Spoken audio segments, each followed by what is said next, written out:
Blackwater originally came out in February of 2007. Now we're putting out a newly revised and updated edition of the book in paperback form, and in this updated version we have about 100 pages of new material. The book opens with a comprehensive description of what happened at Nicer Square on September 16, 2007. A small white Opel sedan being driven by a young Iraqi medical student pulled into an intersection in the Mansour district of Baghdad. A convoy of armored vehicles is driving down the wrong side of the street in that same intersection. Well, this particular car did not stop fast enough in the eyes of the men in the armored vehicle. One of the gunmen atop the armored vehicles fires through the windshield and shoots this young Iraqi medical student in the head.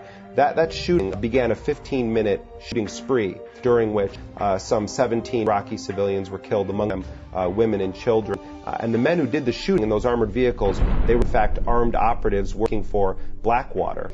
It would go down as the worst, most violent incident involving private forces in Iraq to date in the Iraq War. And yet none of the men who did the shooting have faced any charges for what they've done. And in fact, Blackwater's contract was extended in April of 2008 for another year in Iraq.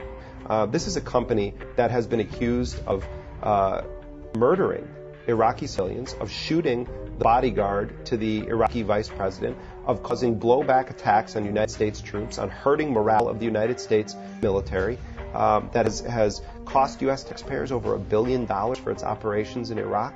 Right now in Iraq, you have 150,000 United States troops deployed in the country. You have 180,000 private contractors. That means that the U.S. military is the junior partner in a coalition that's occupying Iraq. One of Blackwater's newest projects, which could prove to be one of its most profitable and most controversial, is that Blackwater started a private intelligence company, a private CIA essentially, called Total Intelligence Solutions. And the man running Total Intelligence Solutions is J. Cofer Black. He was a 30-year veteran of the Central Intelligence Agency. He also was the guy who ran the CIA's Extraordinary Rendition Program, the government-sanctioned kidnap and torture program. His 30-year CIA career, his network of contacts, his knowledge that was gained through his work in the most sensitive areas of the running of the United States government is now an open market for hire. They're marketing their services to not only foreign governments, but to Fortune 500 corporations. This isn't a liberal or conservative thing. You have a lot of traditional conservatives who are outraged at what they see as the degradation of the United States Armed Forces through the actions of these private forces in Iraq. This has everything to do with the future of war making and global stability. What does this say about the future of the nation state? You know, Bush has replaced a coalition of willing nations with a coalition of billing corporations. So we have a lot of growing up to do in this country when it comes to really taking on the forces that are doing the most damage around the world in all of our names and with our money, with our taxpayer money.